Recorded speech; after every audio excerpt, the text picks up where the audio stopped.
Alvin, ang sundalo. Credit to the author. 4,287-95. Ang mga pangalan po na nandito ay galing sa mga name generator. Kung meron man pagkakatulad sa mga pangalan ng tao o lugar at pangyayari, ito ay tunay na hindi sinasadya. Tumango si Billy at sinabing, tama. Binisita ako ni Trayvon, ang pinuno ng angkan ng Yun Clan. Nagulat si Alvin na personal na bumisita si Trayvon sa Myriad Laws Academy. Natural lamang na mausisa siya tungkol sa layunin ng pagbisita ni Trayvon. Para bang nakikita niya ang tanong sa isip ni Alvin, sinabi ni Billy nang may bahagyang ngiti sa kanyang mukha, hiniling niya na patalsikin ka mula sa Myriad Laws Academy. Sa madaling salita, gusto niyang iwanan ka ng akademya. Pagkatapos ng isang atake, nagpatuloy siya sa pagsasalita, bagamat ang Myriad Laws Academy ay hindi isang pangunahing puwersang may pinakamataas na ranggo at walang pinakamataas na kapangyarihan, mayroon kaming koneksyon sa ilang pinakamataas na kapangyarihan. Dahil dito, kahit ang mga pangunahing puwersang may pinakamataas na ranggo ay hindi basta-basta makakasakit sa akademya. Bilang isang prodigy ng akademya, natural na pinahahalagahan ka ng akademya. Kung makapatay siya ng isang estudyante ng akademya, hindi ito naiiba sa paggawa ng kaaway sa akademya. Kaya, gusto niyang patalsikin ka ng akademya para maiwasan ang hindi kinakailangang gulo kapag napatay ka niya. Naliwanagan si Alvin matapos makinig sa mga salita ni Billy. Tiningnan niya si Billy at seryosong sinabi, kaya pala. Salamat, Academy Master. Batay sa mga salita ni Billy, malinaw na tinanggihan ni Billy si Trayvon. Bukod dito, alam ni Alvin na tiyak na inalok ni Trayvon si Billy ng isang uri ng benepisyo para mapatalsik siya.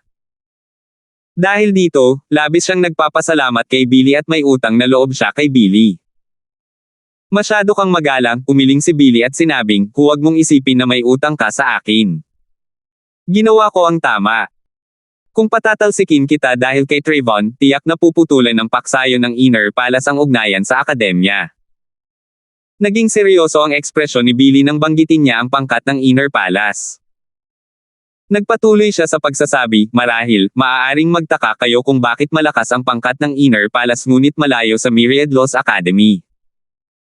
Ang pangkat ng Inner Palace ay isang tagapag-alaga ng akademya at malaki ang naitulong sa akademya. Sa katunayan, kung wala ang pangkat ng Inner Palace, ang akademya ay walang koneksyon sa mga pinakamakapangyarihang tao. Sandali siyang tumigil bago nagpatuloy sa pagsasalita, Alvin, mas marami kang matututunan tungkol sa pangkat ng Inner Palace pagdating ng panahon. Maaaring alam mo na ito ngayon, ngunit ang pangkat ng Inner Palace ay sapat na malakas upang tumayo ng mag-isa bilang isang matimbang na puwersang may pinakamataas na ranggo. Isa kang walang kapantay na prodigy. Ang iyong ikatlong senior brother at ikaapat na senior sister ay mga bihirang prodigy din. Walang sino man sa akademya ang maaaring ihambing sa kanila, lalo na ang higaitan sila. Bagamat medyo mahina ang iyong pangalawang senior brother sa talento, ang kanyang mga kasanayan sa pag-unawa ay kapantay ng iyong ikatlong senior brother at ikaapat na senior sister.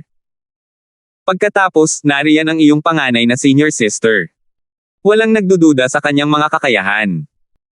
Natatakot ako na hindi ko makakayanan ang tatlong galaw mula sa kanya ngayon kahit na sa usapin ng seniority, ako ang kanyang junior grand uncle. Ngumiti si Billy nang may pagkukulang sa sarili pagkatapos niyang magsalita. Hindi nagulat si Alvin sa kung gaano katangi tangi sina Yuchen at Clarissa. Hindi sila marerecruit ng pangkat ng Inner Palace kung hindi sila mga halimaw na prodigy mula sa mababang kaharian. Ganito rin siya. Kung wala siyang mataas na likas na talento at kasanayan sa pag-unawa, hindi siya personal na aanyayahan ni Yuchen na sumali sa pangkat ng Inner Palace ng Myriad Laws Academy.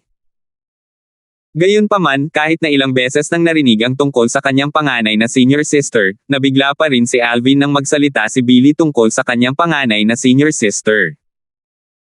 Noon, sinabi sa kanya ni Yuchen na maaaring hindi kasing lakas ni Billy ang mga pinuno ng mga pangunahing puwersang may pinakamataas na ranggo, ngunit si Billy ay kabilang pa rin sa pinakamalakas at abanteng mga Supreme God. Napakalakas ba ng panganay na ate? Biglang nakaramdam ng seguridad si Alvin matapos mapagtanto kung gaano kalakas ang kanyang panganay na senior sister. Bagamat hindi pa niya nakikilala ang kanyang panganay na senior sister, batay sa sinabi ni na Yuchen at Clarissa, ang kanyang panganay na senior sister ay lubos na nagpoprotekta sa mga nakababata nito sa paksayo ng Inner Palace. Nagtatakang tanong ni Alvin, Academy Master, base sa mga sinabi mo, mukhang napakalakas ng aking pinakamatandang ate. Gaano siya kalakas kumpara kay Trayvon, ang pinuno ng angkan ng yon? Likas na napakalakas ni Trayvon. Isa siya sa pinakamalakas at abanteng kataas-taasang Diyos. Umiling si Billy at sinabing, mahirap sabihin. Hindi rin ako sigurado kung makakayanan ko ang tatlong galaw ni Trayvon. Kung ang iyong panganay na senior sister ay bumuti ang kanyang cultivation nitong mga nakaraang taon, marahil, maihahambing siya kay Trayvon. Muling nabigla si Alvin sa mga salita ni Billy. Si Trayvon, ang pinuno ng angkan ng yon, ay pangalawa lamang sa pinakamataas na kapangyarihan ng angkan ng yon. Hindi niya inaasahan na ang kanyang panganay na nakatatandang ate ay maihahambing sa isa sa pinakamalakas at advanced na Supreme Gods. Sa wakas ay naunawaan niya kung bakit sinabi ni Billy na ang paksayo ng Inner Palace ay sapat na malakas upang tumayo ng mag-isa bilang isang mabibigat na puwersang may pinakamataas na ranggo. Sa wakas, nagpa siya si Alvin na magtanong tungkol sa bagay na nagdala sa kanya pabalik sa Profound Energy Land. Academy Master, nabalitaan ko na ang aking panganay na senior sister ay nasa outer boundary. Ang aking pang-apat na senior sister ay walang gaanong alam kaya maaari mo bang sabihin sa akin ang tungkol sa outer boundary? Umiling si Billy. Hindi mo na kailangang malaman pa ang tungkol dito sa puntong ito ng iyong buhay. Bagamat isa ka ng panimulang kataas-taasang Diyos ngayon, ang outer boundary ay napakalayo pa rin para sa iyo. Hindi kasama ang mga kataas-taasang kapangyarihan, sa ilalim ng normal na mga pangyayari, tanging ang mga advanced na kataas-taasang Diyos lamang ang maaaring pumunta sa outer boundary. Maliban na lang kung mayroon silang lakas na maihahambing sa mga advanced na kataas-taasang Diyos, ang mga nasa ilalim ng kaharian ng isang advanced na kataas-taasang Diyos ay mamamatay kung pupunta sila sa outer boundary.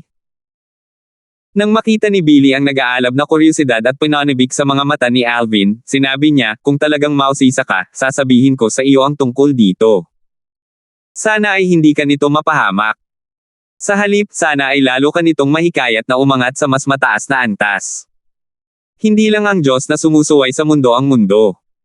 Ang panlabas na hangganan ay nag-uugnay sa maraming mundo na sama-samang kilala bilang myriad worlds. Ang Diyos na sumusuway sa mundo ay isa lamang sa myriad worlds. Kung sapat ang iyong lakas, maaari kang maglakbay patungo sa ibang mga mundo sa pamamagitan ng outer boundary, paliwanag ni Billy. Ang mundong sumusuway sa Diyos ay isa sa mga mundong myriad. Nagulat si Alvin. Walang nakakaalam ng mga detalye, ngunit mahigit 10,000 mundo na ang natuklasan hanggang ngayon. Gayunpaman, karamihan sa mga ito ay mahihina at nasupil ng mas malalakas na mundo. Ang ating Diyos na mundo ng pagsuway lamang ay namamahala sa mahigit 12 mas mahihinang mundo. Gayunpaman, sa mga mundo ng myriad, hindi tayo itinuturing na pinakamalakas kahit na hindi tayo mahina. Mayroong 3 pinakamalakas na mundo sa mga mundo ng myriad, at namamahala sila sa mahigit 100 mundo bawat isa, at ang ating Diyos na mundo ng pagsuway ay kabilang sa mga ito. Kasama ang ating Diyos na mundo ng pagsuway, mayroong 18 mundo na may magkakatulad na lakas. Karaniwan, ang mga mahihinang mundo ay may wala pang 10 Supreme Powerhouse. Siyempre, may mga exception kapag ang mga Supreme Powerhouse na iyon ay napakalakas. Halimbawa, sa 18 mundo, kung saan tayo kabilang, mayroong isang napakalakas na Supreme Powerhouse. Maihahambing siya sa pinakamalakas na Supreme Powerhouse mula sa 3 pinakamalakas na mundo. Dahil sa kanyang lakas, ang mundong kanyang pinanggalingan ay itinuturing na malakas kahit nakakaunti lamang ang mga Supreme Powerhouse doon. Ang outer boundary na nagdurugtong sa myriad worlds ay isang mahimalang lugar. Ginagantimpalaan nito ang mga napakalakas. Ang Trial of Gods at ang Realm Battlefield ay nilikha ng mga Supreme Powerhouse sa imahe ng outer boundary. Ang mga gantimpala sa Realm Battlefield ay hindi lamang mula sa mga Supreme Powerhouse. Ang mga mahihinang mundo na iniambag din ng God-defying world. Kapag naubos na ang vital energy ng isang mundo, ang mundo at ang mga naninirahan dito ay masisira. Tanging ang mga Supreme Powerhouse lamang ang mabubuhay. Sa kasamaang palad, ito ang malungkot na kapalaran ng mga mahihinang mundo.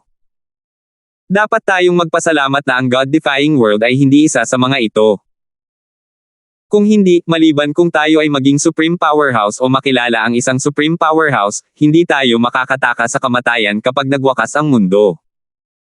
Mas malalim na naunawaan ni Alvin ang outer boundary matapos makinig sa paliwanag ni Billy. Sa madaling salita, ang outer boundary ang nag-uugnay sa myriad worlds, at mayroong tatlong pinakamalakas na mundo. Ang God-defying world ay hindi isa sa tatlong pinakamalakas na mundo, at isa ito sa 18 mundo na direktang nasa ilalim ng mga patakaran ng tatlong mundo. Sa ibaba ng 18 mundo ay ang pinakamahinang mundo kung saan mayroon silang wala pang 10 supreme powerhouses ayon sa pagkakabanggit. 4,288.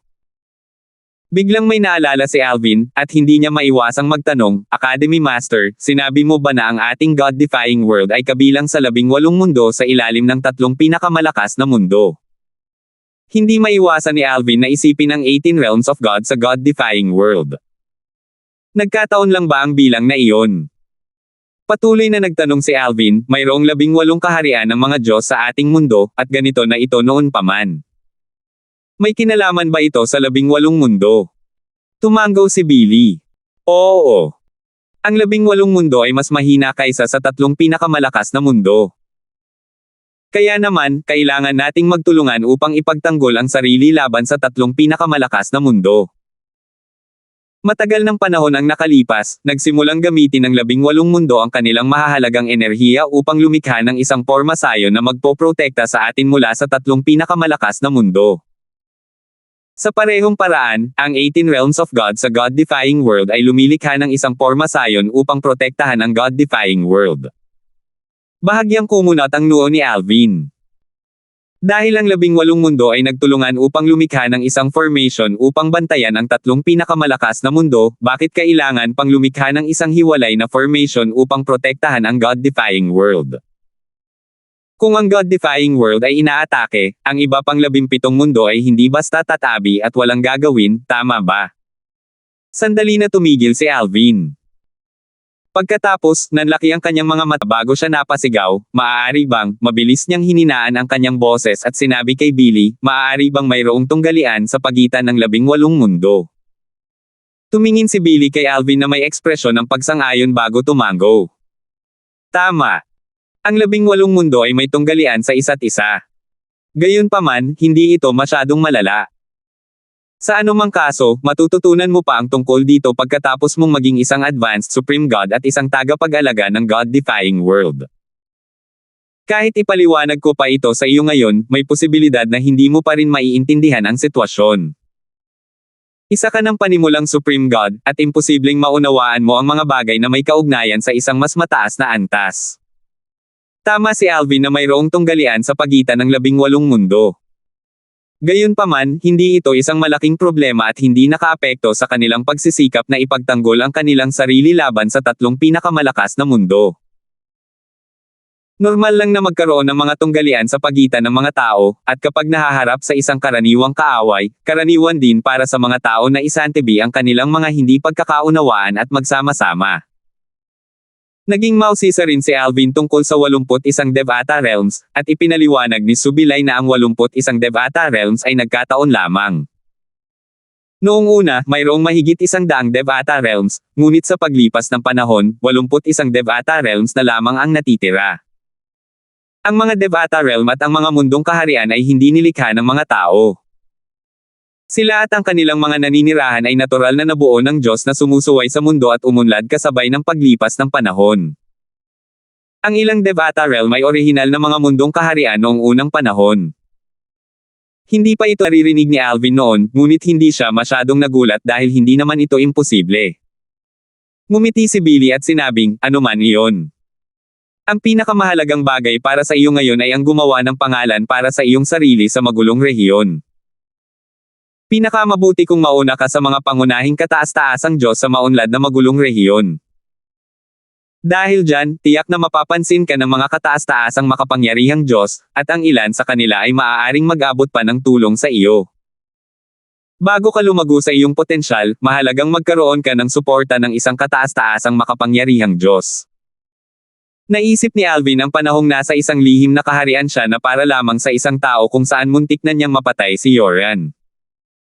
Nang panahong iyon, si Yoren ay iniligtas ng Supreme Powerhouse ng Ning Clan. Bilang kabayaran, binigyan siya ng Supreme Powerhouse ng 2 piraso ng Prime Divine Artifacts. Hindi lang iyon, nakakuha rin siya ng 4 pang piraso ng Prime Divine Artifacts mula sa 2 pang Supreme Powerhouses. Sa 4 na piraso, ang 2 piraso na hugis espada ay mula sa isang Supreme Powerhouse na hindi pa niya nakikilala noon.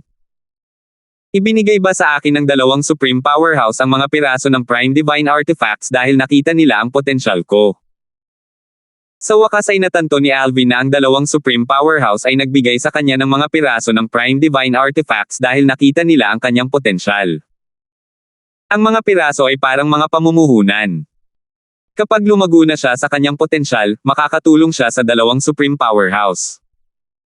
Parang habang tumatanda ang isang tao, lalong nagiging matalino, buntong hininga ni Alvin sa sarili. Bagamat mahigit 900 taong gulang na siya ngayon, napakabata pa rin niya kumpara sa mga pinakamakapangyarihan. Maestro ng akademya, kung wala nang iba, aalis na ako, sabi ni Alvin. Ngayong nasagot na ang kanyang tanong, handa na siyang bumalik sa magulong rehiyon sa Divine Sanction Battlefield. Kung tutuusin, kailangan pa rin niyang pagbutihin ang kanyang cultivation at hanapin ang kanyang Kelly, ang kanyang biyenan, at ang kanyang hipag. Nakangiting sabi ni Billy, sasamahan kita. Hindi naman masama ang mag-ingat. Salamat, Academy Master, sabi ni Alvin. Nagtiwala siya kay Billy. Tutal, kung wala si Billy, malamang ay napatay na siya hindi nagtagal matapos siyang sumali sa Myriad Lost Academy. Matapos makapasok sa Divine Sanction Battlefield sa pamamagitan ng Profound Zen Battlefield, seryosong sinabi ni Billy, Alvin, kahit na napakagaling mo, imposibleng makatakas ka sa mga mapanganib na sitwasyon. Hayaan mong ipaalala ko sa iyo na maging mas maingat sa lahat ng iyong ginagawa. Bagamat hindi pa ako nakarinig ng sino mang kasing talentado mo, sigurado akong hindi ikaw ang una o ang huli sa mahabang kasaysayan ng God-defying world. Hindi ko alam kung matagumpay silang lumago sa kanilang potensyal, ngunit walang duda na lahat sila ay naharap sa malaking panganib ng pagkamatay bago lumago sa kanilang mga kapangyarihan. Lahat ay mawawala ng kabuluhan kung mamamatay ka bago ang iyong oras. Kahit ang pinakakakilakilabot na talento ay mabubure ng panahon. Ang seryosong ekspresyon sa mukha ni Billy ay humupa habang patuloy niyang sinasabi, kaya, dapat mong tandaan na maging maingat. Salamat sa iyong paalala, Academy Master. Magiging maingat ako sa lahat ng aking gagawin, seryoso sagot ni Alvin habang tumatango. Kung hindi nagpakita at iniligtas siya ni Yoren noon, mamamatay na sana siya. Simula noon, naging maingat na siya. Bagamat nakatakas siya mula sa malaking panganib sa bawat pagkakataon, sino ang nakakaalam kung kailan mauubos ang kanyang swerte?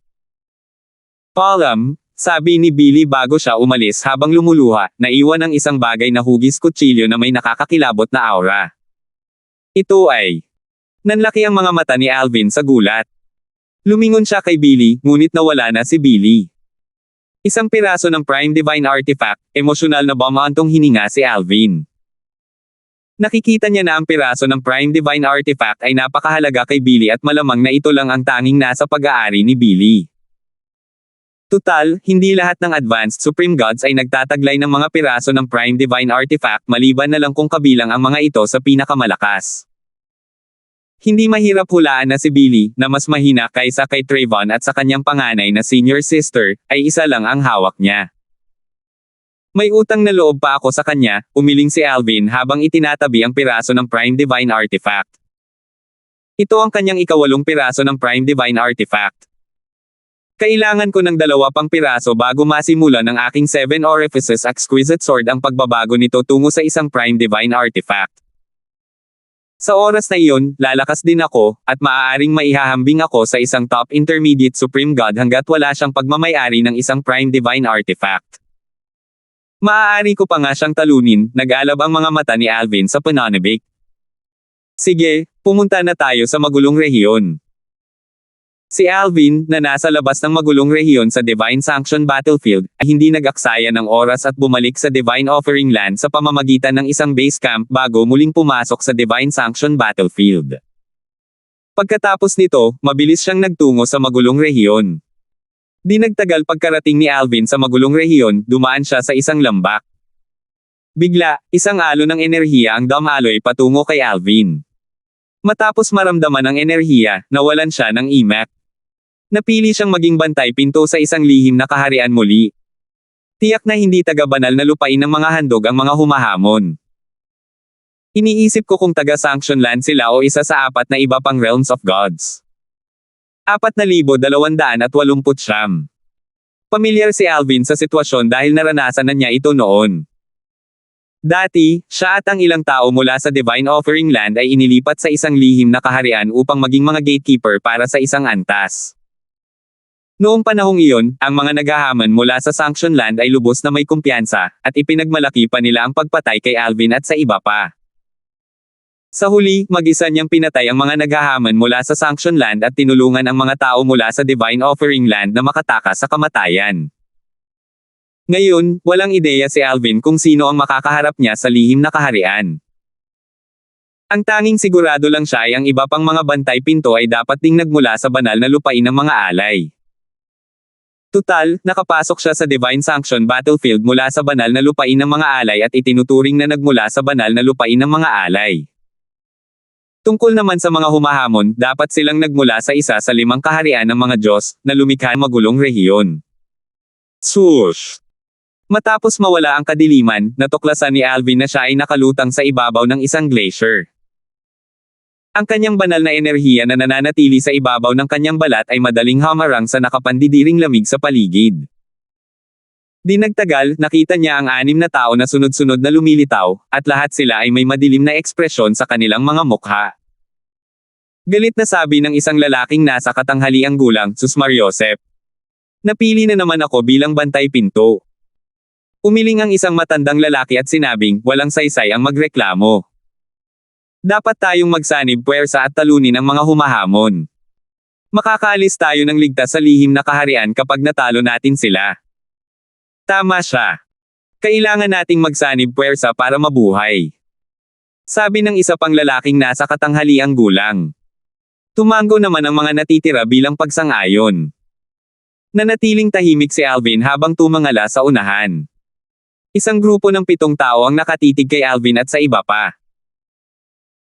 6 sa kanila ang may bahagyang ngiti sa kanilang mga mukha habang ang isa sa kanila, isang lalaking nasa katanghaliang gulang, ay may hindi magandang ekspresyon sa kanyang mukha. Batahang Panginoon Hong.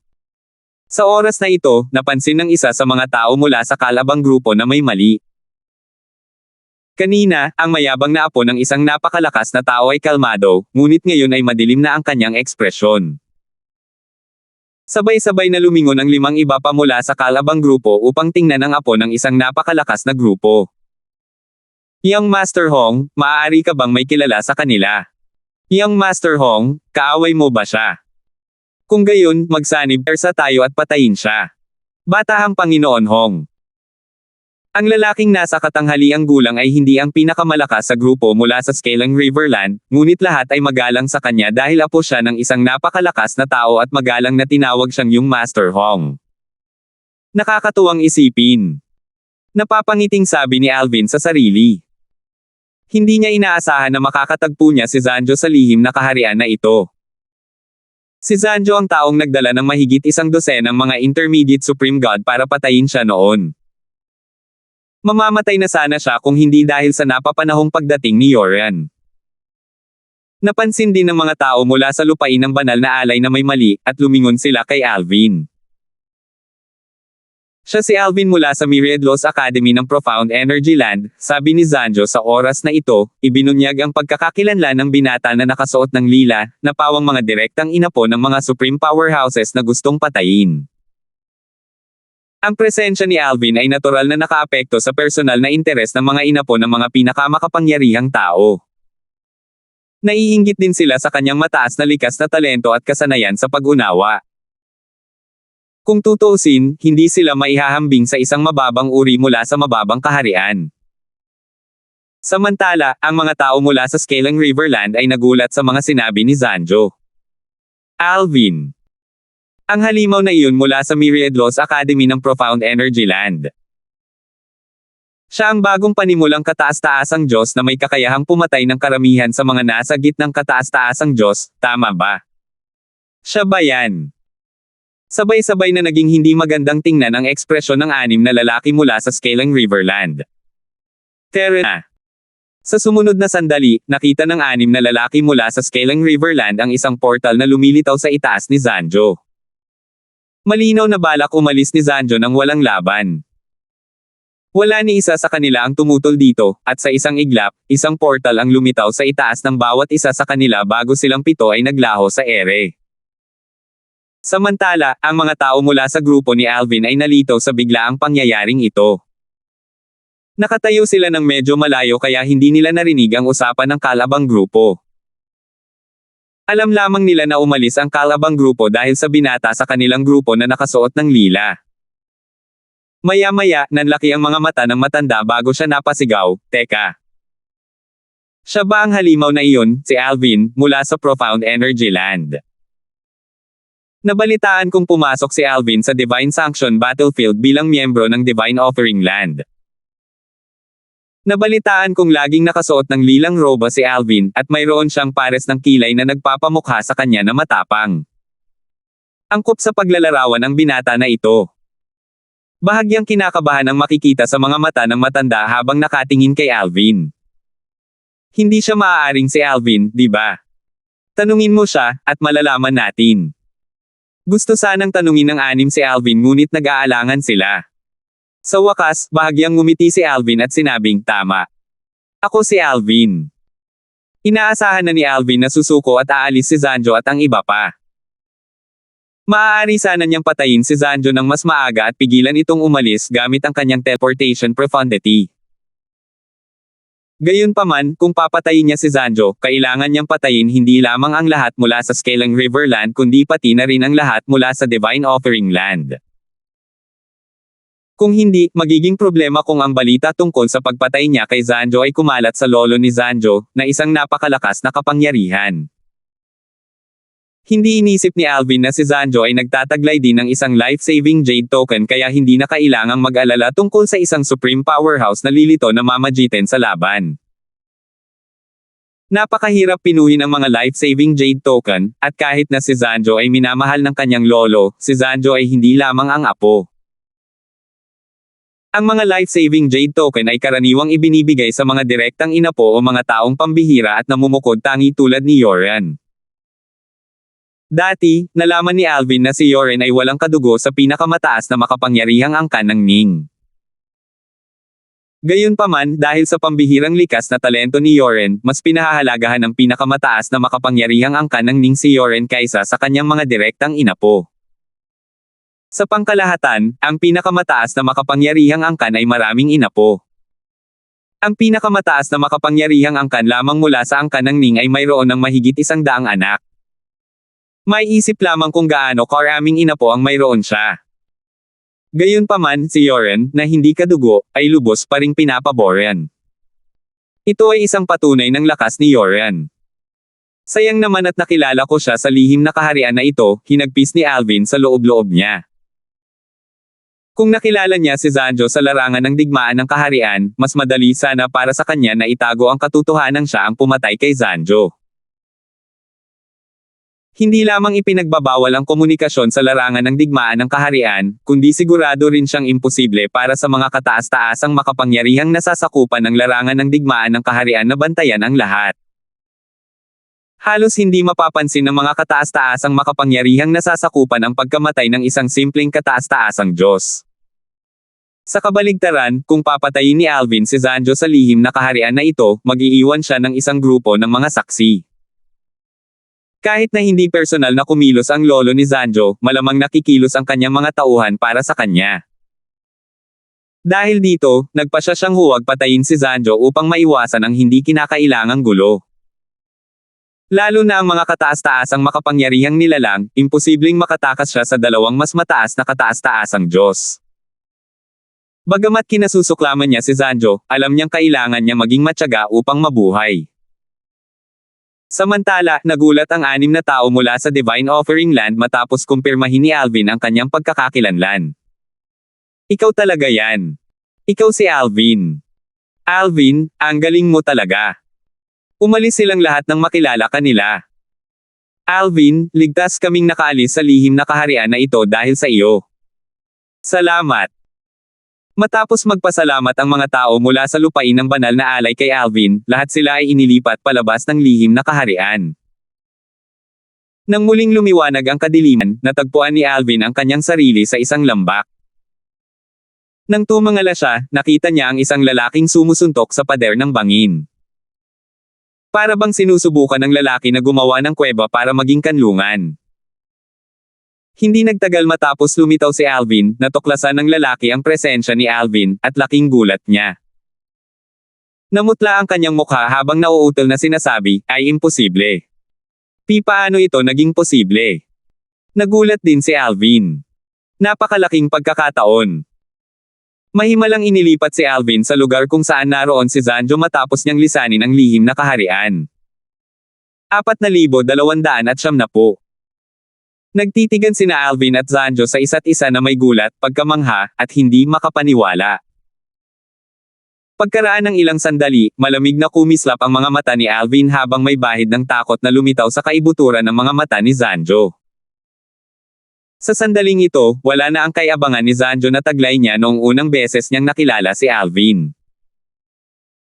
Sa oras na iyon, mayroon siyang mahigit 100 intermediate supreme gods na nagbigay sa kanya ng lakas upang tuluyang supulan si Alvin. Gayunpaman, sa oras na ito, nag-iisa siya.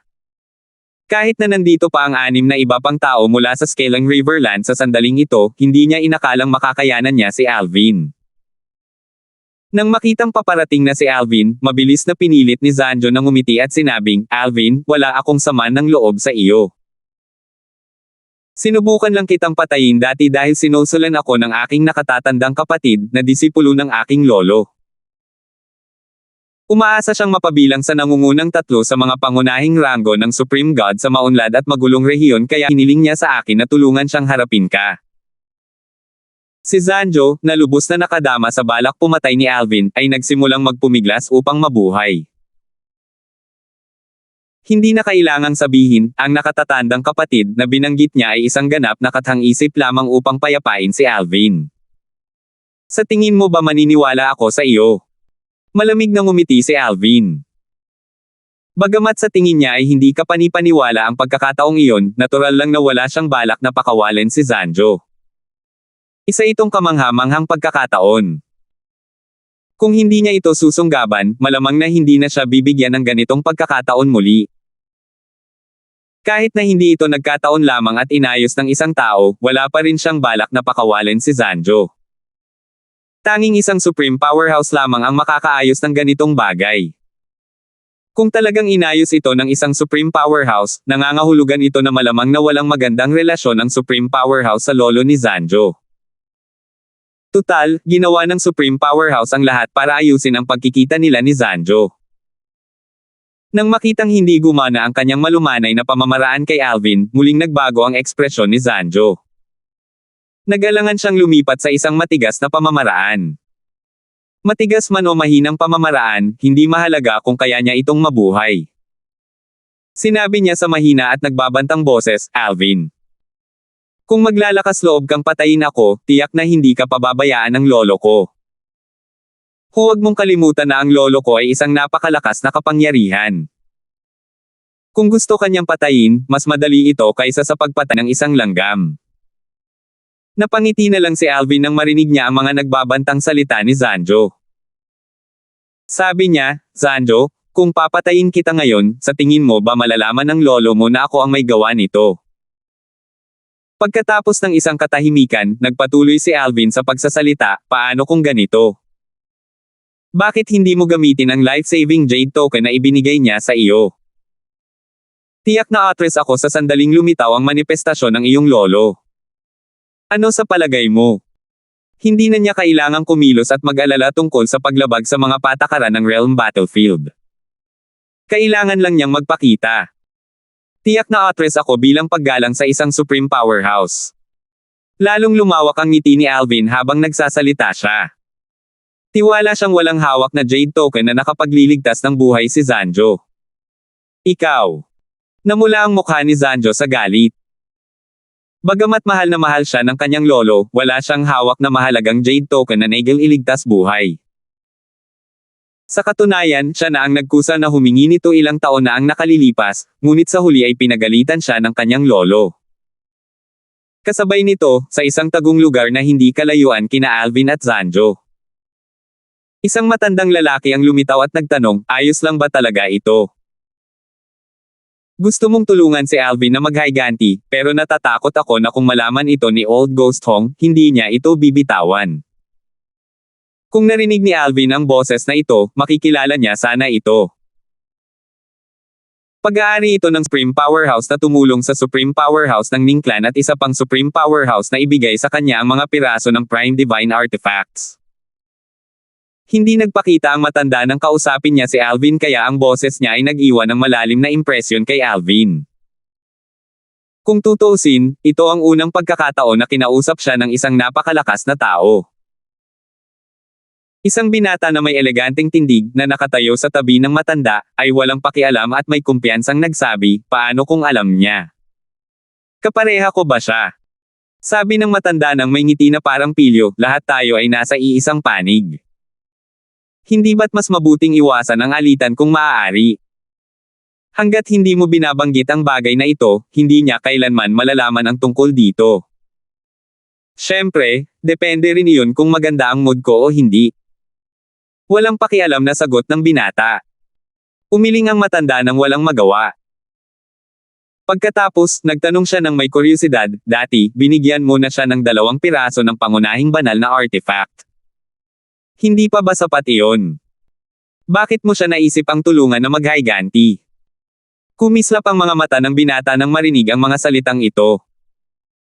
Bahagya siyang tumango at sinabing, tunay siyang kahanga-hanga. Ang kanyang kahusayan sa sword daw ay hindi mas mababa kaysa sa aking ama noong kanyang kasagsagan.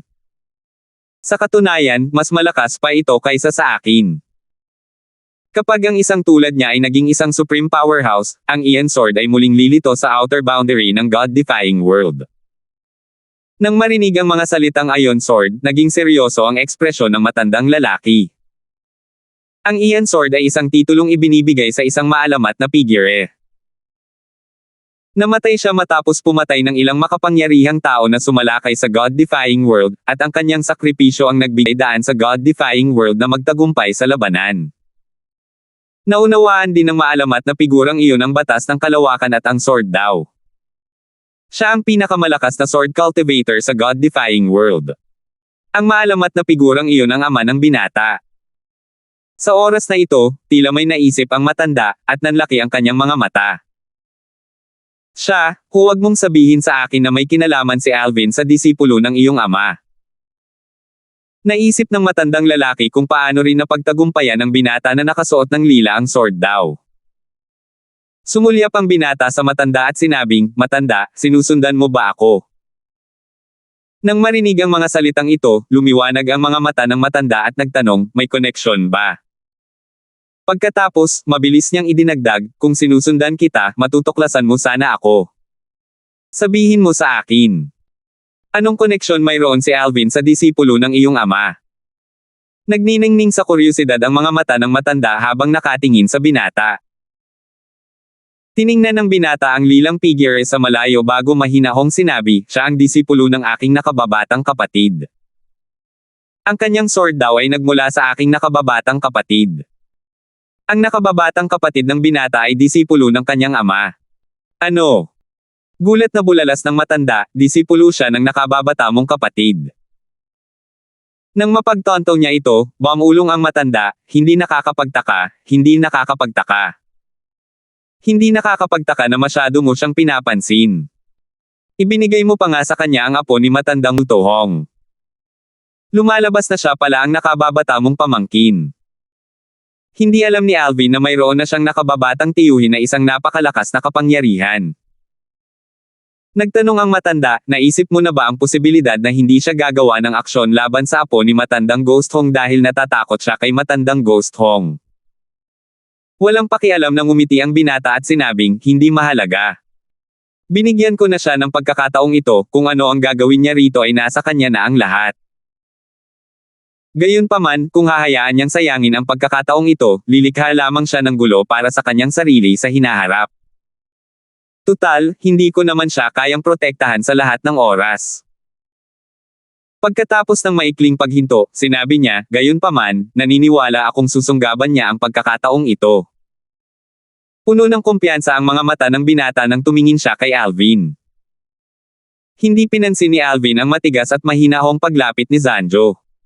Nang subukang tumakas ni Zanjo, mabilis niyang ginulo ang espasyo sa paligid. Nang mapagtonto ni Zanjo na hindi siya makakatakas, nagsimula siyang magmakaawa para sa kanyang buhay. Natural lang na hindi pinansin ni Alvin ang mga pakiusap ni Zanjo. Dati, muntik na siyang mamatay dahil kay Zanjo. Paano niya nagawang palampasin ang ganito kagandang pagkakataon para maghiganti? Matapos patayin si Zanjo, tiningnan ni Alvin ang kanyang walang laman na paligid bago niya ikinuyom ang kanyang mga kamao sa apat na direksyon. Hindi siya sigurado kung nagkataon lang ba ang kanyang pagkikita kay Zanjo kung ito ay isinaayos, ngunit nagpahayag pa rin siya ng kanyang pasasalamat. Kasunod nito, mabilis siyang umalis sa lambak.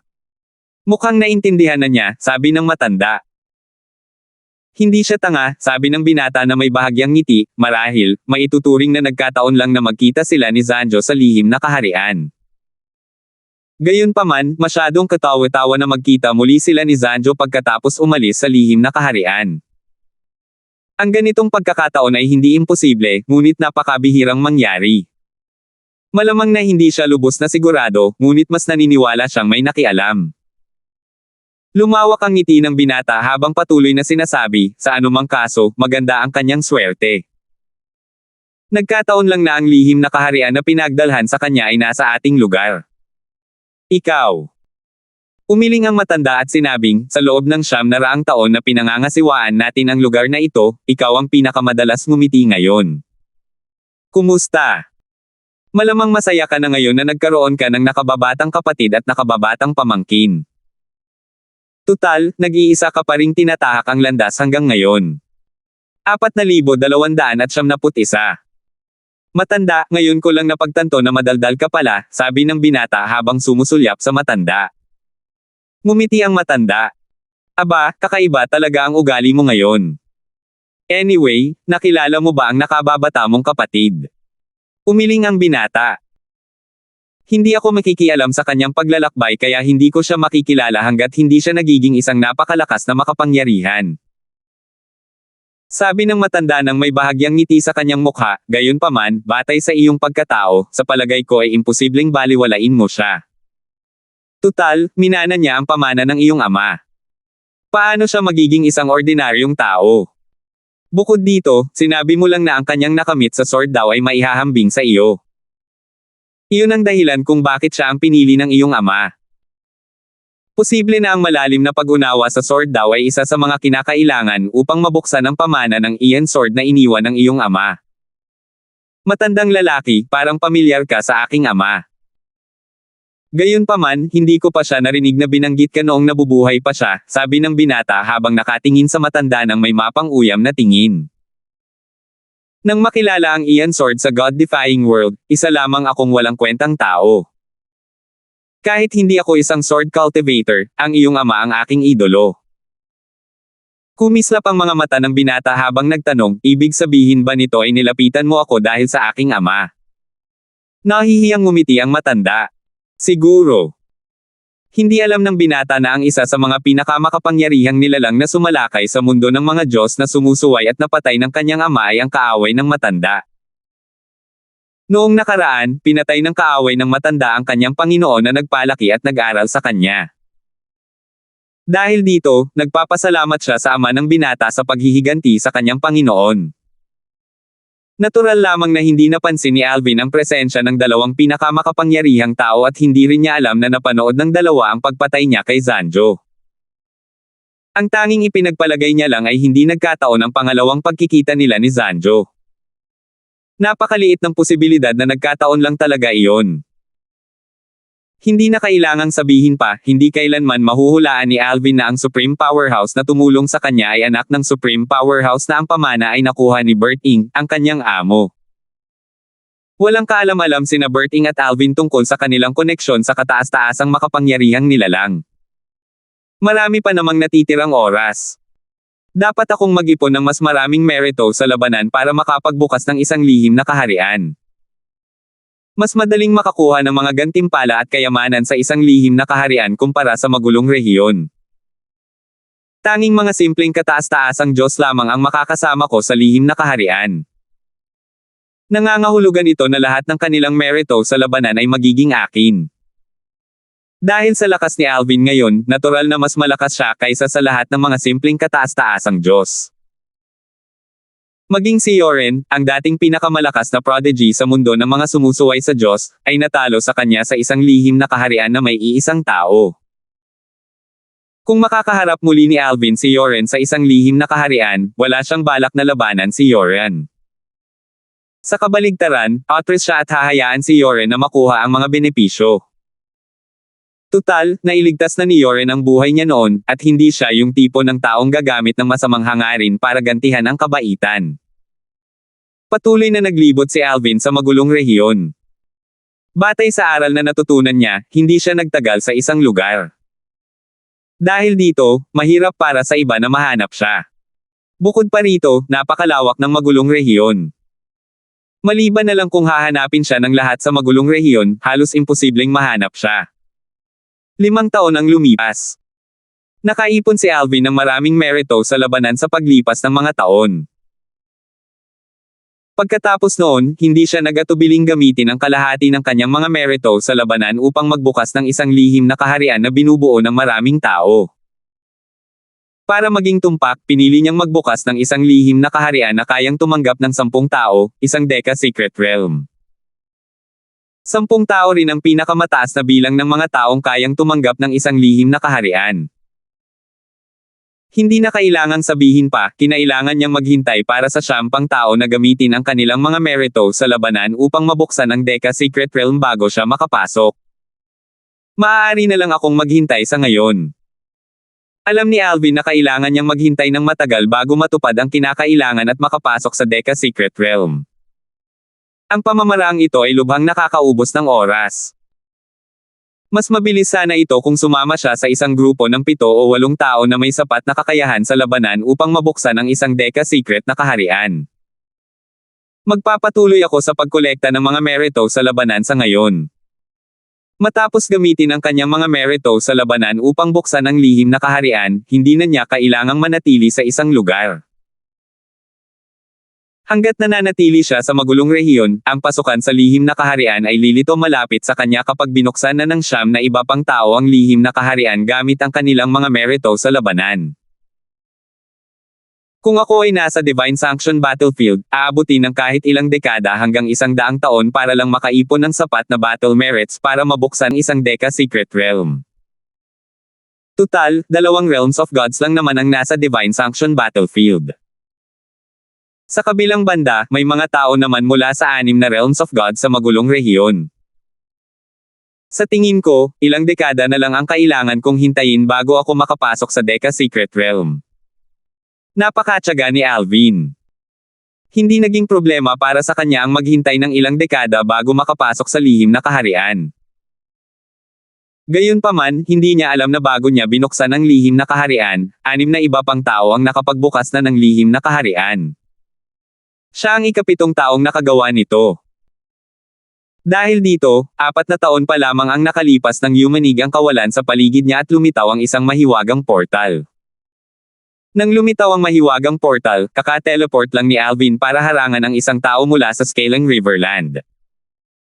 Si Zanjo, ang apo ng isang kataas-taasang makapangyarihang grupo, ay mula sa angkan ng Hong, isang pangunahing puwersang may pinakamataas na ranggo sa lupain ng Ilog Scalang. Ang kanyang lolo rin ang tanging kataas-taasang makapangyarihang grupo sa angkan ng Hong. Ang taong nakilala ni Alvin ay hindi mula sa angkan ng Hong at hindi niya nakilala si Alvin.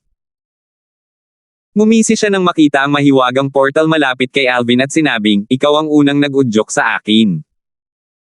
Sa tingin mo ba ay makakatakas ka na sa akin ngayon sa pamamagitan ng pagpasok sa lihim na kaharian? Minaliit mo ako.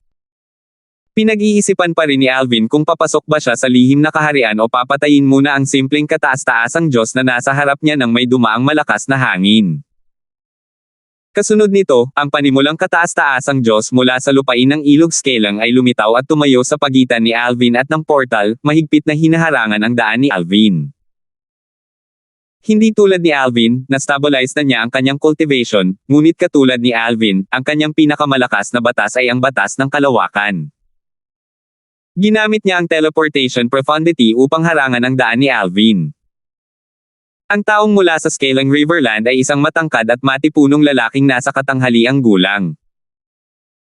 Pagkalabas niya, tiningnan niya si Alvin nang may masamang hangarin at sinabing, binata, papatayin kita ngayon. Kasunod nito, isang malaking martilyo ang lumitaw sa kamay ng lalaking nasa katanghaliang gulang. Matapos lumitaw ang isang malinaw na figure sa ibabaw ng martilyo, inihagis niya ang martilyo kay Alvin. Bang! Umalangaw-ngaw ang kawalan habang lumilipad palabas ang martilyo. Instinktong sinubukan ni Alvin na mag-teleport ngunit natuklasan niyang nag-ulo ang nakapalibot na espasyo. Binata, alam kong naiintindihan mo na ang batas ng kalawakan noong nag-teleport ka kanina. Hindi kita hahayaang makatakas gamit ang teleportation profundity. Nakangising sabi ng lalaking nasa katanghaliang gulang. Kasabay nito, isang nakakatakot na enerhiyang pangkalawakan ang lumabas kasabay ng martilyo na lumilipad patungo kay Alvin. Nanatiling kalmado ang ekspresyon ni Alvin nang harapin ang paparating na pag-atake. Umiling siya at sinabing, pinag-iisipan ko pa rin kung dapat ba kitang pakawalan at pumasok agad sa lihim na kaharian. Mukhang hindi ko na kailangang pag-isipan pa iyon. Kasunod nito, isang bagyo ang nagsimulang magngangalit sa paligid ni Alvin habang ang hindi mabilang na 7 kulay na sinag ng espada ay sumilay mula sa kanyang katawan patungo sa malaking martilyo. Swoosh! Ang liwanag mula sa 7 kulay na sinag ng espada ay sumikat kasabay ng kababalaghan ng batas na sumikat ng milyon-milyong milya. Imposible! Bulalas ng lalaking nasa katanghaliang gulang nang hindi makapaniwala nang makita niya ang kababalaghan ng batas na nagniningning ng milyon-milyon. Alam na niya ngayon na minamaliit niya ng husto si Alvin. Kung tutuusin, sa kanyang palagay, ang isang bagong panimulang kataas-taasang Diyos tulad ni Alvin ay napakadaling patayin. 4,272. Nariyan din ang sword daw. Ang ekspresyon ng lalaking nasa katanghaliang gulang mula sa Scalang Riverland ay lubhang nagbago matapos makita ang penomeno ng batas ni Alvin na nagniningning ng milyon-milyong milya.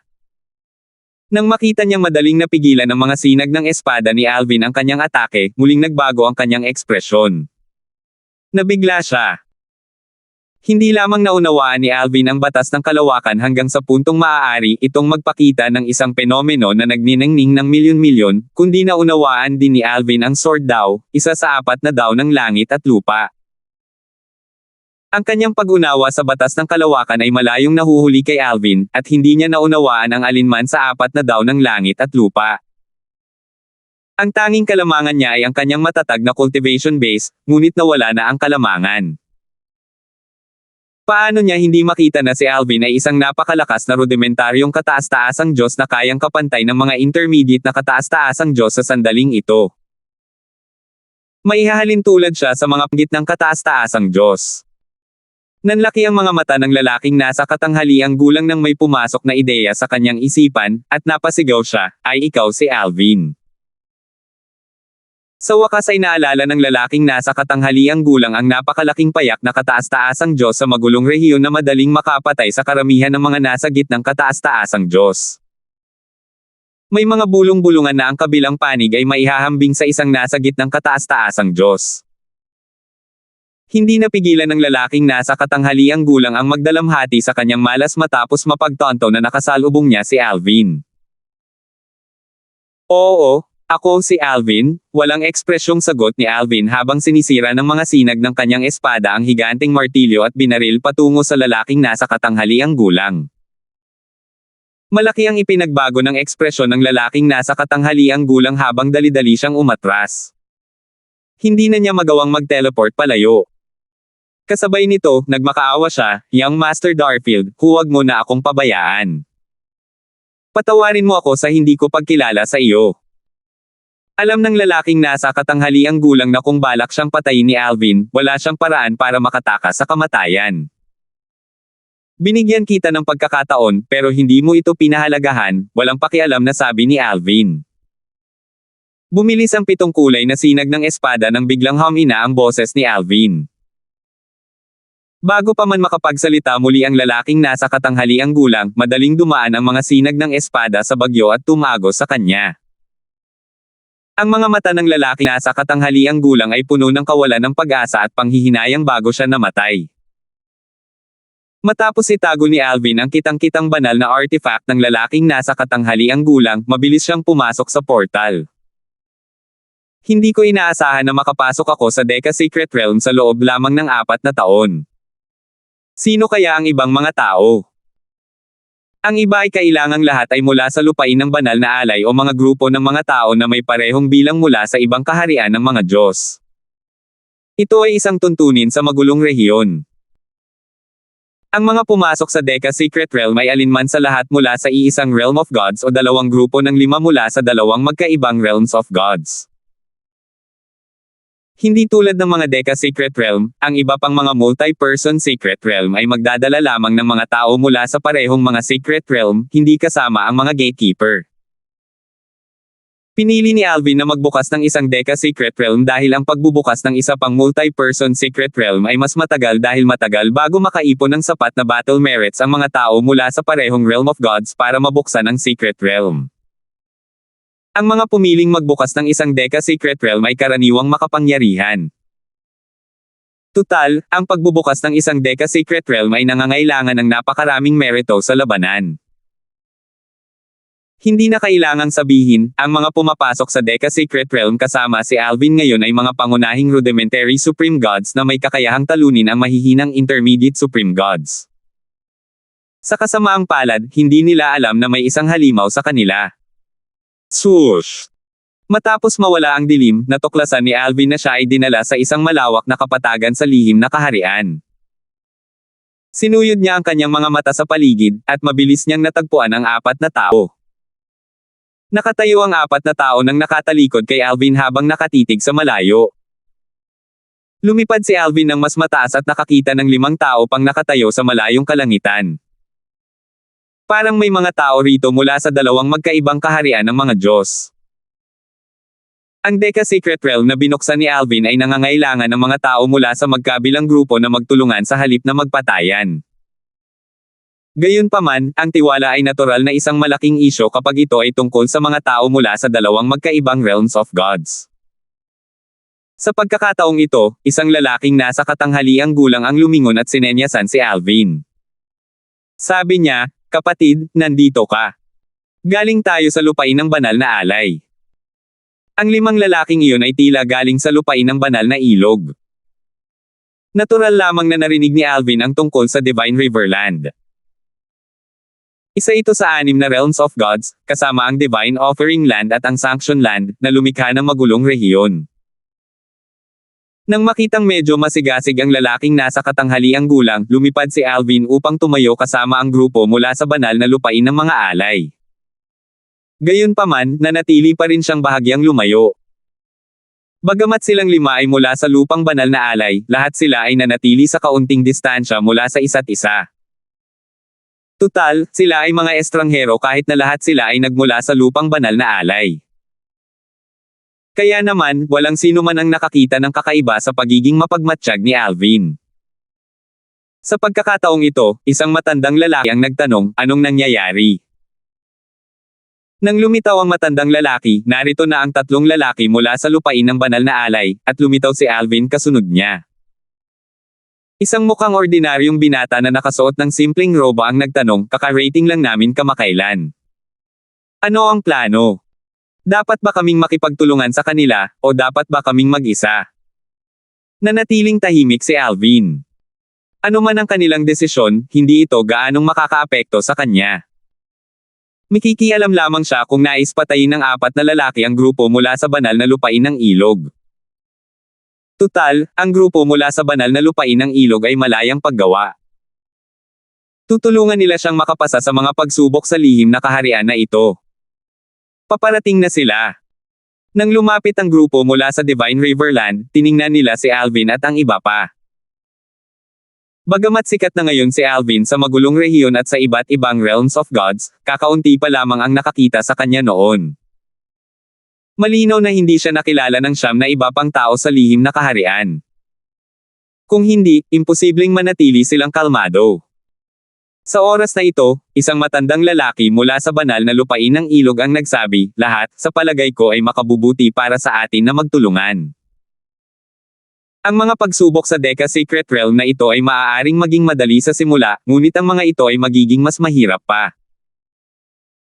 Kung makakaharap natin ang mga gatekeeper mula sa ibang realms of God sa hinaharap, magiging madali para sa kanila na talunin tayo kung hindi tayo magtutulungan. Kahit matanda na siya, puno ng sigla ang kanyang boses. Palitan ng tingin ng mga tao mula sa Divine Offering Land at nag-usap sa pamamagitan ng voice transmission bago sila sumang-ayon na makipagtulungan sa mga tao mula sa Divine Riverland. Ito mismo ang inaasahan ni Alvin. Tahimik si Alvin kaya inakala ng lahat na nakakaramdam lang siya ng mababang antas. Tutal, nararamdaman nilang lahat na isa lamang siyang bagong panimulang kataas-taasang Diyos. Gayunpaman, hindi nila siya pinanggahasan na maliitin. Tutal, kaya niyang makapasok sa Deca Secret Realm na ito. Ang isang mahinang panimulang kataas-taasang Diyos ay kailangang gumugol ng kahit 1,000 taon sa magulong rehiyon upang makapasok sa isang Deca Secret Realm. Dahil dito, alam nila na si Alvin ay kailangang maging medyo malakas upang makaipon ng sapat na merito sa labanan upang makapasok sa Deca Secret Realm na ito. Di nagtagal pagkatapos noon, ang 10 tao ay humarap sa unang pagsubok. Walang pakialam si Alvin sa gantimpalang natanggap nila mula sa unang pagsubok. Sa huli, ang mga gantimpala ay nahati ng pantay sa 2 grupo. Sa ikalawang pagsusulit, iilang tao lamang ang kumilos, at madali silang nakapasa sa pagsusulit. Sa pagkakataong ito, nakakita si Alvin ng gantimpala na nakakuha ng kanyang atensyon. Swoosh! Nag-teleport si Alvin, at nang lumitaw siya, mabilis niyang kinuha ang gantimpala. Nang makita ito, agad na nagbago ang ekspresyon ng 9 na iba pa. 4,273. Nagulat ang lahat sa ginawa ni Alvin. Galing man sila sa Divine Offering Land o sa Divine Riverland, lahat sila ay nakatitig kay Alvin nang may nakakatakot na ekspresyon sa kanilang mga mukha. Kanina, wala silang pakialam na hindi nagambag si Alvin sa mga pagsubok. Tutal, isa lamang siyang bagong rudimentary Supreme God. Gayunpaman, hindi talaga nila inaasahan na walang kahihiyan niyang aangkinin ang gantimpala sa sandaling makapasa sila sa pangalawang pagsubok. Umungol ang matandang lalaki mula sa banal na lupain ng ilog habang malamig na sinabi, "Nako, hindi mo maaaring kunin ang isang bagay na hindi sa iyo. Wala akong pakialam kung hindi ka magambag pero hindi mo maaaring angkinan ang gantimpala. Tatanggapin mo ba talaga ang gantimpala?" Madilim ang ekspresyon ng matandang lalaki, at hindi niya itinago ang kanyang balak na pumatay. Ang 4 na lalaki mula sa Divine Riverland ay madilim na nakatitig kay Alvin habang ang 4 na lalaki mula sa Divine Offering Land ay nakasimangot. Hindi maiwasang magtaka ng 4 na lalaki mula sa lupang banal na alay kung ano ang iniisip ni Alvin. Inisip nila kung iniisip ba ni Alvin na papanig sila sa kanya dahil lang sa lahat sila ay mula sa lupang banal na alay. Hindi nagtagal matapos magsalita ang matanda, agad na ginamit ng 4 na lalaki mula sa Divine Riverland ang kanilang divine energy at ginamit ang kanilang mga batas. Agad na nagliwanag ang paligid dahil sa mga daloy ng enerhiya sa iba't ibang kulay. Ngumiti si Alvin at sinabing, "Oo. Ano ang gagawin mo tungkol dito?" Kasunod nito, pinakawalan ni Alvin ang kanyang divine energy. Kasabay nito, lumitaw ang kababalaghan ng batas na nagningning ng milyon-milyong milya. Hindi na kailangang sabihin pa, nagulat ang iba nang makita ang pagpapakita ng lakas ni Alvin. Kahit ang pinakamalakas sa kanila ay tanging ang batas na sumisikat ng daan-daang libong milya lamang ang kaya nilang ipakita. Paano sila hindi mabibigla na ang isang bagong panimulang kataas-taasang Diyos ay kayang ipakita ang batas na sumisikat ng milyon-milyong milya? Swoosh! Isang sigaw ng espada ang umalangaw-ngaw sa ere nang lumitaw ang isang pitong kulay na espada sa gitna ng isang bagyo. Ang nakakatakot nitong aura ay tila kayang hatiin ang langit at lupa sa dalawa, at ang kawalan ay marahas na yumanig sa paligid nito. Sa sumunod na sandali, isang alon ng enerhiya ang dumaloy sa siyam na lalaki at madaling pinatay ang banal na enerhiya na kumukulo sa ibabaw ng kanilang balat. Nagbago ang kanilang mga ekspresyon, at dali-dali nilang sinubukang gamitin muli ang kanilang banal na enerhiya. Kasabay nito, mabilis nilang inilabas ang kanilang mga kilalang banal na artifact. Sa kasamaang palad, hindi mabilang na sinag ng espada ang sumilay mula sa pitong kulay na espada at muling humarap sa kanila. Sa loob lamang ng isang iglap, ang kanilang kitang-kitang mga banal na artifact na nagniningning ng napakaliwanag ilang sandali pa lamang ang lumipas. Ang enerhiya ay lubhang nakakatakot kaya't lahat sila ay nanginag. Bigla, may sumigaw mula sa Divine Offering Land, ay ikaw si Alvin. Hindi na kailangang sabihin, ang mga salitang ito ay ikinagulat ng iba. Alvin. Siya si Alvin. Siya talaga yan. Pumasok siya sa Realm Battlefield at sa magulong rehiyon bilang miyembro ng ating Divine Offering Land. Nauunawaan niya ang batas ng kalawakan, ang sword daw, at ang mastery daw. Siya nga iyon. Sinasabing si Alvin ay mayroon ding pitong kulay na espada. Sus Mariosep. Siya talaga si Alvin. Hindi ko siya masyadong inisip kanina. Sino ang mag-aakala na siya si Alvin? Kung ikukumpara sa mga mula sa ibang realms of gods, ang mga mula sa Divine Offering Land ay maraming alam tungkol kay Alvin simula nang pumasok si Alvin sa Realm Battlefield bilang miyembro ng Divine Offering Land. Mayroon ding ilang mga tao mula sa lupang handog ng banal na Diyos na mariing itinanggi na si Alvin ay mula sa lupang malalim na enerhiya, at iginiit nila na siya ay katutubo ng lupang handog ng banal na Diyos. Tutal, gusto nilang ipagmalaki na ang isang napakalaking himala, na kilala bilang isang simpleng kataas-taasang Diyos na sumusuway sa langit, ay mula sa lupang handog ng banal na Diyos. Samantala, maaaring hindi gaanong kilala ng mga lalaki mula sa Divine Riverland si Alvin, ngunit narinig na nilang lahat ang tungkol kay Alvin. Alvin. Siya si Alvin. Namutla ang mukha ng matandang lalaki mula sa banal na lupain ng ilog. Sus Mariosep. Madali lang para sa kanya na patayin ako kung siya si Alvin. Sa lakas niya, kahit magsanib puwersa pa tayong lahat kasama ang apat na iyon mula sa banal na lupain ng mga alay, hindi pa rin tayo makakapantay sa kanya. Nagbago ang ekspresyon ng apat na lalaki mula sa banal na lupain ng ilog nang marinig ang mga salita ng matanda. Gayunpaman, mabilis na kumalma ang isa sa kanila at sinabing, hindi sigurado kung papatayin ka niya. Kung gusto niya tayong patayin, ginawa na sana niya iyon noon pa. Malinaw na inangkin lang niya ang gantimpalang iyon dahil nakuha nito ang kanyang atensyon. Tutal, hindi naman niya inangkin ang mga naunang gantimpala. Gamaan ang ekspresyon ng apat na lalaki mula sa banal na lupain ng ilog nang marinig ang mga salitang ito. Hindi nanganganib ang kanilang buhay kung ang tanging nais ni Alvin ay ang gantimpala. Alam nilang mapanganib ang magulong rehiyon at maaaring humantong sa kanilang kamatayan, ngunit walang sino man ang gustong mamatay kung maaari silang mabuhay. Sa pagkakataong ito, ang taong mula sa banal na lupain ng ilog na nanatiling kalmado kanina ay humakbang paarap. Yumuko siya at magalang na nagsabi, Panginoon Darfield, kaming lima ay handang sumuko sa mga gantimpalang gusto mo. Sa katunayan, wala kang kailangang gawin sa mga darating na pagsusulit. Maaari mo itong iwan sa amin. Kung mayroon mang gantimpalang nakakuha ng iyong pansin, maaari mo itong makuha. May bahid ng katusuhan ang makikita sa mga mata ng lalaki nang magsalita ito. Samantala, kahit na hindi natuwa ang apat na lalaki mula sa banal na lupain ng ilog sa mga salitang ito, alam nilang wala na silang ibang pagpipilian. Tutal, maaaring magpakita ng awa si Alvin sa mga mula sa banal na lupain ng mga alay, ngunit tiyak na hindi siya magpapakita ng awa sa kanila. Tiningnan ni Alvin ang lalaking nasa katanghaliang gulang at nakangiting sinabi, "Matalino ka, at gusto ko ang matatalinong tao.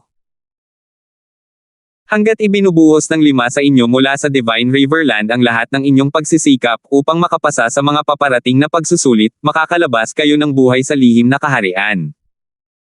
Kahit na malubha ang inyong pinsala mula sa mga pagsusulit, ipinapangako kong hindi ko kayo papatayin. Salamat po, Panginoong Darfield."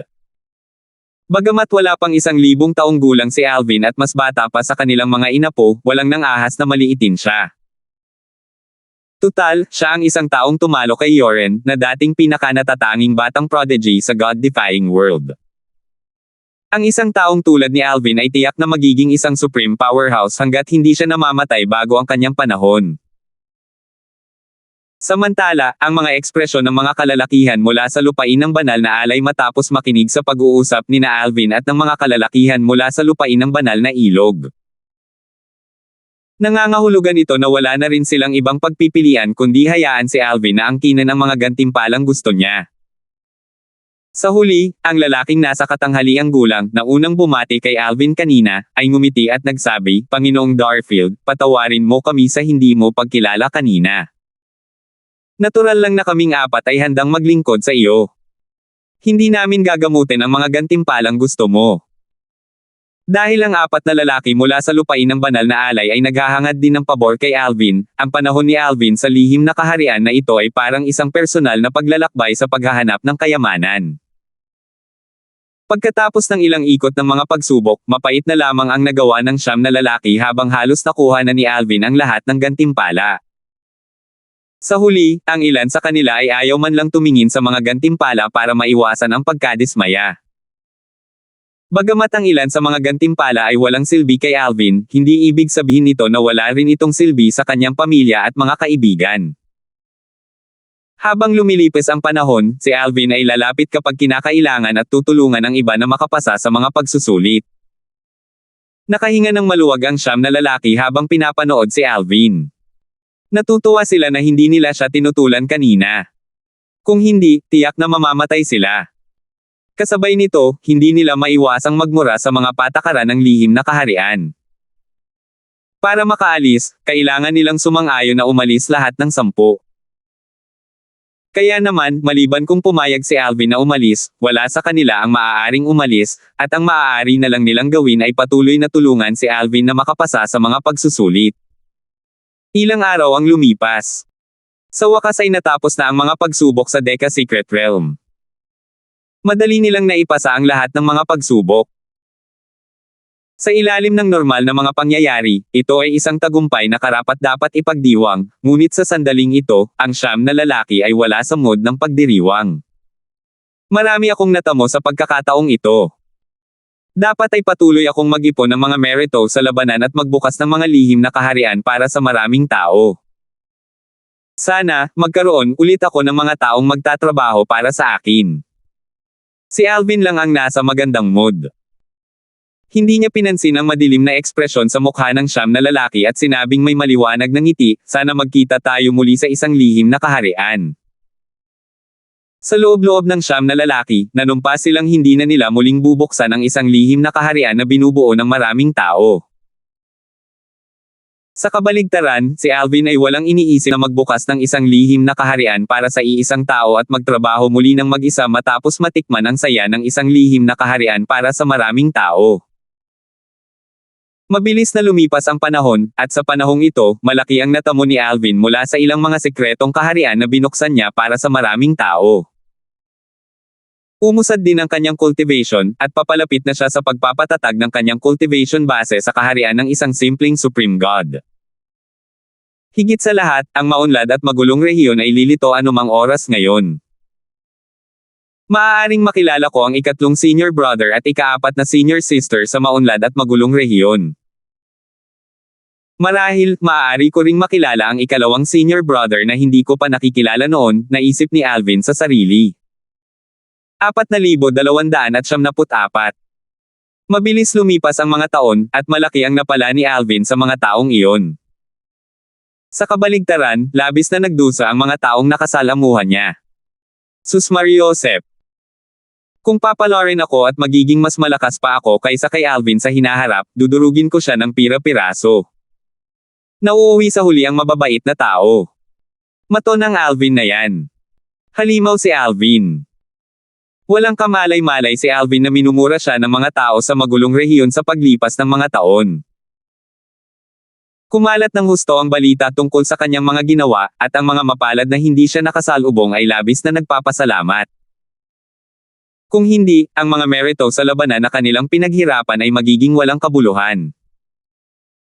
Gayunpaman, kahit alam ni Alvin na isinusumpa siya ng kanyang mga biktima, wala siyang pakialam. Kung siya ay walang awa, mawawala sana sa kanila ang higit pa sa kanilang mga merito sa labanan. Karaniwan ng kamatayan sa larangan ng digmaan ng kaharian at sa magulong rehiyon. Ang mga ito ay mga lugar kung saan ang malalakas ay nananakit sa mahihina. Sa ganitong mundo ng mga taong laging nananakit, walang magpapakita ng awa sa kanilang mga kalaban. Hindi ibig sabihin nito na ang mga pumapatay ay masasama. Magsisimula ang kompetisyon sa pagitan ng 18 Realms of Gods kapag ang tatlong magulong rehiyon ay nagsanib puwersa patungo sa Advanced Chaotic Region. Sa oras na iyon, bukas na rin ang rankings. Noong araw na lumitaw ang maunlad at magulong rehiyon, hindi lumaki ang mga base camp, ngunit ang bilang ng mga tao ay lubos na tumaas. Kapag nagsasama ang tatlong magulong rehiyon, magkakapatong ang mga lugar at base camp. Sa sandaling nagsasama, maraming tao mula sa iba't ibang realms of gods ang biglang lumitaw sa mga base camp. Nang lumitaw ang ilan sa kanila, napakalapit nila sa isa't isa kaya't halos maghalikan na sila. Sa ilang pagkakataon, lumilitaw silang nakapatong sa isa pang tao. Mayroon pang ang pagkakataon na tatlong lalaki ang magkakapatong. Sino yang nasa ulo ko? Umalis ka. Sus Mariosep. Paano mo nagawang tapakan ang ulo ko? Natapakan mo ang ulo ko. Gusto mo na bang mamatay? Pasensya na, hindi ko sinasadyang gawin iyon. Bakit ang bastos mo? Bawal ang away sa mga base camp.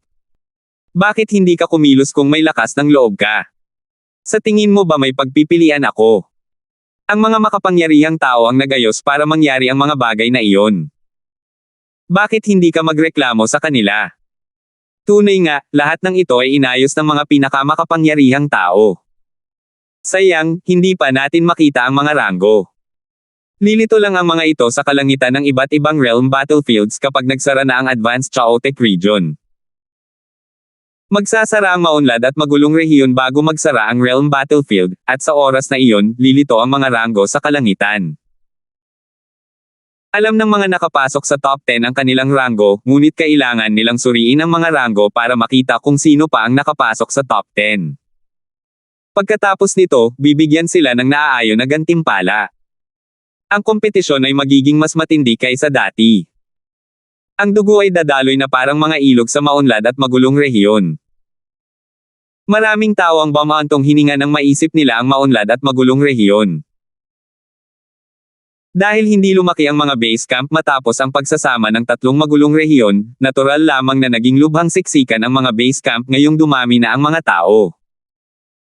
Gayunpaman, mabilis na lumiit ang bilang ng mga tao sa mga base camp habang parami ng parami ang mga taong umaalis sa mga base camp sa pamamagitan ng mga transportation formation. Karamihan sa mga tao sa mga base camp ay nahahati sa tatlong uri ng tao. May mga taong nakakaalam kung gaano kadelikado ang maunlad at magulong rehiyon kaya nagpasya silang umalis sa maunlad at magulong rehiyon at bumalik sa realm battlefield sa pamamagitan ng mga transportation formation sa mga base camp.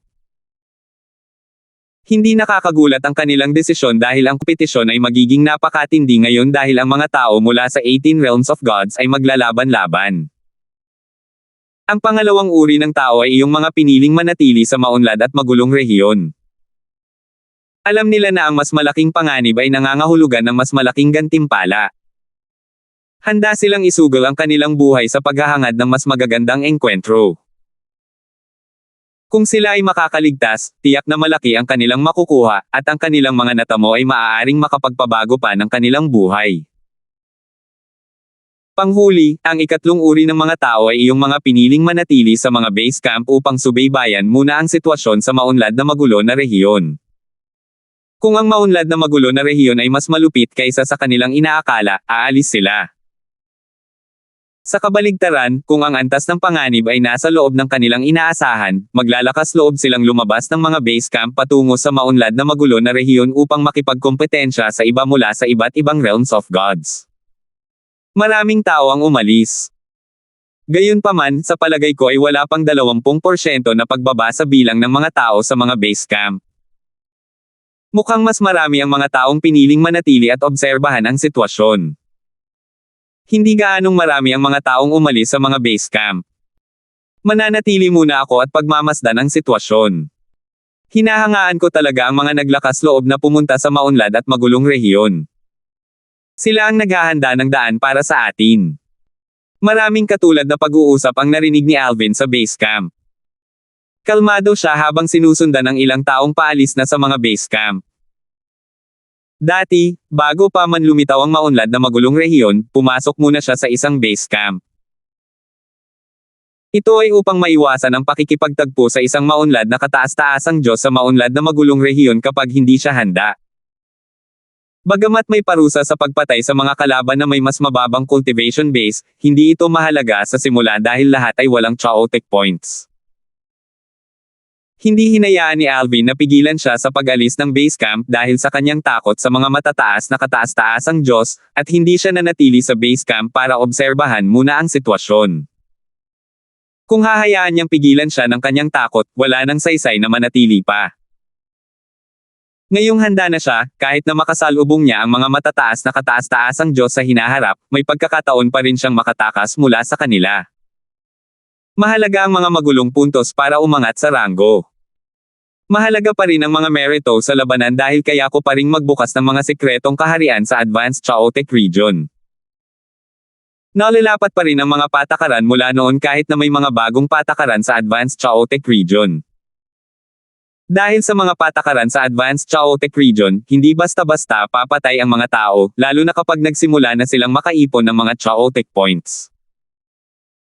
Kasabay nito, magiging mas matindi ang mga laban sa pagitan ng mga may parehong cultivation base, magiging normal din para sa malalakas na prodigy na labanan ang mga may mas mataas na cultivation base.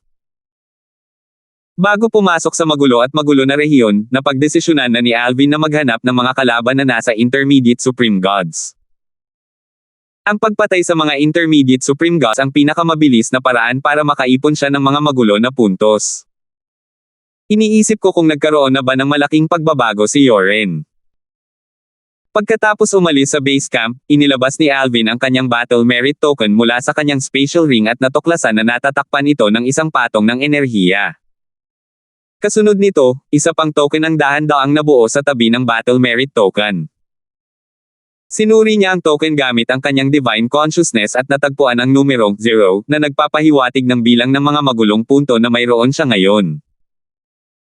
Gaano katagal kaya bago ko makuha ang una kong chaotic point, naisip ni Alvin sa sarili. Dahil nanatiling pareho ang laki ng magulong rehiyon, tumaas ang posibilidad na makasalubong ang ibang tao ngayong dumami na ang bilang ng mga tao. Dahil dito, lahat ng nasa maunlad na magulong rehiyon ay naging mapagmatsyag. Matapos ang kalahating araw na paggala, wala pa siyang nakikilalang kahit sino si Alvin. Sa katunayan, bago nagsama ang tatlong magulong rehiyon, karaniwan ang makakita ng mga taong lumilipad sa himpapawid. Gayunpaman, hanggang ngayon, wala pa siyang nakikitang lumilipad sa himpapawid. Parang lahat ay nagkukunwari lang na hindi totoo. Dahil sa pagiging mapagmatsyag ng lahat, nahirapan si Alvin na makahanap ng kalaban. Kasabay nito, palagi rin siyang nagbabantay, takot na matarget. 4,275. Matapos lumitaw ang maunlad at magulong rehiyon, maraming tao ang piniling manatili at magmatsyag sa mga base camp habang ang isang grupo ng mga tao ay umalis sa base camp upang maghanap ng mga kalaban. Magiging matindi ang kompetisyon, at ang mga gustong mapabilang sa top 10 ay tiyak na hindi papalampasan ang pagkakataong ito. Si Yoren, na kakapasok lang at naging isang Intermediate Supreme God, ay natural na hindi nanatili sa base camp. Mabilis siyang pumasok sa Advanced Chaotic Region upang maghanap ng mga kalaban at makaipon ng chaotic points. Kahit hindi ako makapunta sa tuktok, kailangan ko pa ring mapasama sa top 10. Masayang-masaya si Yoren nang umalis siya sa base camp. Hindi niya inisip na malalagay siya sa alanganin kahit nakakapasok lang niya sa kaharian ng isang intermediate supreme god. Sa katunayan, nakita niya ito bilang isang hamon. Nang unang matalo si Yoren kay Alvin, sandaling bumagsak siya sa hirap. Gayunpaman, nang makaahon siya mula sa hirap, mas lalo siyang naging masigasig kaysa dati. Dati, bago pa man lumitaw ang maunlad at magulong rehiyon, pinayuhan na ng ninuno ng angkan ng Ning si Yoren na pigilan ang pagpasok sa kaharian ng isang intermediate supreme god. Tutal, kung mananatili siya sa kaharian ng isang simpleng supreme god, malamang na mapabilang siya sa top 3. Gayunpaman, hindi niya pinakinggan ang payo ng kanyang ninuno. May kutob siyang kung hindi siya makakarating ngayon, mahihirapan siyang makaabot sa hinaharap. Dati, nang matalo si Yoren kay Alvin, muntik na siyang bumuo ng isang Heart Devil. Sa kanyang palagay, kung nagpigil siya sa pakikipagkompetensya sa mga simpleng supreme gods, malamang nabubuo siya ng isang Heart Devil. Sa panahong iyon, magiging mahirap para sa kanya na maging isang intermediate supreme god. Sa kasaysayan ng iba't ibang realms of gods, maraming mga prodigy ang bumuo ng Heart Devil sa iba't ibang dahilan. Sa huli, ang kanilang pag-unlad ay tumigil, at unti-unti silang nawala sa paningin ng publiko. Matapos pag-isipan ng lahat, ikinwento ni Yoren sa ninuno ng angkan ng Ning ang kanyang mga iniisip at ang dahilan kung bakit siya nagpasyang pumasok sa kaharian ng isang intermediate supreme god. Bagamat nakaramdam ng sayang ang ninuno ng angkan ng Ning, sa huli ay sumang-ayon ang ninuno sa pinili ni Yoren. Hindi mahalaga kung hindi ko pa napatatag ang aking cultivation base matapos maging isang intermediate supreme god. Hindi pa napatatag ni Alvin ang kanyang cultivation base sa kaharian ng isang simpleng supreme god, ngunit wala siyang kapantay sa mga simpleng supreme god sa magulong rehiyon bago ito. Ang kanyang lakas ay maihahambing sa makapangyarihang intermediate supreme gods. Kaya naman, hindi imposible para sa akin na maging walang kapantay sa mga intermediate supreme gods. Kung kaya niya ito, walang dahilan para hindi ko ito magawa. Bukod dito, ngayong nakalusot na ako, paano ako hindi magiging kasing husay niya? Si Yoren ay palaging may tiwala sa kanyang lakas. Bago pa man siya nakaabot sa tagumpay, kayanan niyang talunin ang mga intermediate supreme gods na nagpatatag sa kanilang mga cultivation base. Dahil dito, kinilala siya bilang ang pinakamalakas na batang prodigy sa God-defying world. Ngayong isa na akong intermediate supreme god, ilang intermediate supreme gods na ang kapantay ko. Pagkalipas ng ilang buwan, sunod-sunod na hinabol ni Yoren ang ilang mga intermediate supreme gods. Dahil dito, patuloy na tumaas ang kanyang kumpiyansa. Labis ang kanyang kumpiyansa kaya't buong tapang niyang ginamit ang kanyang banal na kamalayan upang siyasatin ang kanyang paligid, at nang matuklasan niya ang isang intermediate supreme god, hindi niya isinaalang-alang kung gaano kalakas ang kabilang panig at agad na lumipad palapit. Sa palagay ni Yoren, gaano man kalakas ang kabilang panig ay isa lamang intermediate supreme god. Kahit na hindi niya matalo ang kabilang panig, hindi rin magiging madali para sa kabilang panig na talunin siya maliban kung ang kabilang panig ay kabilang sa pinakamalakas na intermediate supreme god sa God-defying world. Gayunpaman, napakakaunting intermediate supreme gods na tulad niyan. Samantala, isang binata na nakaputi, na nakatago sa paanan ng bundok, ang tumingin kay Yoren, na lumipad palabas, sa gulat. Kaka-rating lang niya sa kaharian ng isang intermediate supreme god kamakailan lang at hindi matatag ang kanyang cultivation base, pero naglakas loob siyang lumapit sa akin matapos niyang maramdaman ang presensya ko. Mayroon ba siyang hiling na mamatay? Hindi inaasahan ni Yu Chen ang isa pang tao pagkatapos niyang umalis sa base camp. Bukod pa rito, ang taong dumating para sa kanya ay isang bagong intermediate supreme god na hindi pa nakakapagpatatag ng kanyang cultivation base. Naisip niya kung ganito na baka arrogant ang lahat ngayon. Nagreklamo si Yu Chen sa loob-loob niya, sa tingin mo ba ay katulad ka ng aking nakababatang kapatid na walang talo sa mga simpleng kataas-taasang Diyos kahit hindi pa niya napapatatag ang kanyang cultivation base. Kung ikukumpara sa iba, narinig ni Yu Chen ang tungkol sa mga kahangahangang gawa ni Alvin sa magulong rehiyon ng mas huli dahil siya ay nasa profound Zen battlefield hindi sa profound energy land. Narinig lamang niya ang tungkol kay Alvin noong siya ay nasa base camp sa Profound Zen Battlefield bago lumitaw ang Advanced Chaotic Region. Hindi niya inaasahan na si Alvin ay magiging ganito katanyag sa Divine Sanction Battlefield sa loob lamang ng ilang dekada. Alam ni Yu Chen na si Alvin ay isang simpleng kataas-taasang Diyos na wala pang 1,000 taong gulang, ngunit hindi niya talaga alam kung kailan naunawaan ni Alvin ang batas ng kalawakan hanggang sa punto kung saan niya maipapakita ang kababalaghang nagniningning ng milyon-milyong milya. Maliwanag, naabutan na ng pag-unawa ni Alvin sa batas ang kanya. Narinig din ni Yu Chen na ang sword daw at mastery daw ni Alvin ay lumakas at si Alvin ay kapantay na ngayon ng mga intermediate supreme gods na katulad niya. Bukod doon, narinig din niya na ang mga inapo ng mga supreme powerhouse ay naghahanap kay Alvin, ngunit ang kanilang paghahanap ay walang saysay.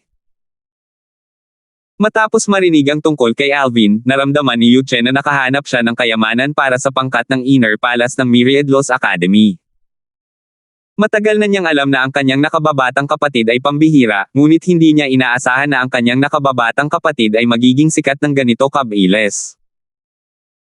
Sa kasalukuyan, malamang na walang gaanong kilalang tao sa Realms of Gods na hindi pa nakakarinig tungkol sa kanyang nakababatang kapatid. Bumantong hininga si Yu Chen ng may emosyon. Mas sikat pa siya kaysa sa akin.